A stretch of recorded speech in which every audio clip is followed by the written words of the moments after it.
London. Yep. And can we get your names? Yep, Mike and Stephanie.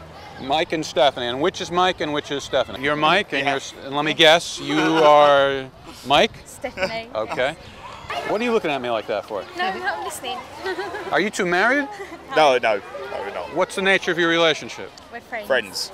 And you're traveling together? Yeah. Separate hotel rooms?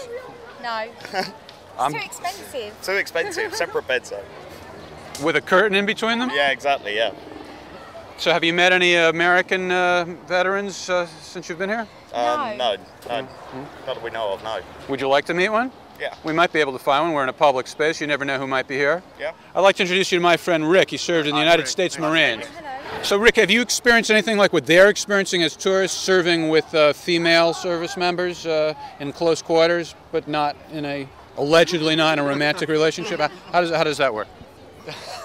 I guess it works out fine. And by the way, don't call him a soldier. Why not? He'll poke your eyeballs out. What are you? He's a Marine. A Marine? Oh, right, that old thing. So if you were in a social situation and somebody was introduced as a veteran, do you think you'd have any issue with them worrying about anything? Or how would you feel? I'd probably be curious. I might be a little careful to what I asked or what I talked about, because I don't know what's appropriate to ask and what's not. I suppose it'd be quite interesting to find out what it was like, but you don't want to come across as being rude, or you don't want to upset them in case they've had a bad experience. So. Are you sad that you went? I'm still holding on to the conviction that I served my country proud and like a hero, but I didn't feel like a hero. I didn't feel like an American hero when I got back. So you have to, and I think a lot of our veterans are dealing with these issues where they don't come back feeling good about themselves. They don't come back feeling like they're heroes. Did you see a lot of bad things? You know, I was very curious to find out how normal the environment is.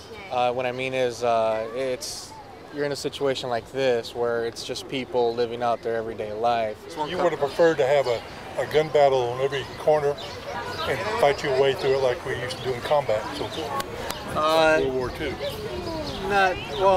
No, not necessarily. It would be good to know who were there to fight. Is there any particular subject that you think that you're kind of curious about that you would be hesitant to ask? Well, you know, it's interesting because being a veteran almost seems like a private thing, because you go in with some kind of conviction at the beginning of why you are going in to serve. Right. So, and that seems like a really personal thing. Yeah, I've heard other veterans say that a lot of times people will say to them, "Hey, did you kill anybody?" Oh yeah. In this very flip way. Yeah, that's always very. Yeah. It's awkward. I mean, That's just really to odd. I would never do that. Yeah, That's what I mean by. I think it's a private thing. Is I would.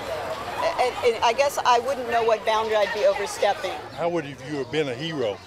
If I felt like I helped someone. If every guy that I detained and every house that I raided, if every person that was hurt was actually guilty of something, I would have felt good about it. But the fact that they weren't guilty, how can anyone feel good about that? And there's a lot of guilt and fear and denial, I think, going on right now. A lot of it in civilians, and that's why I think they're afraid of you, to be honest. That's what I think.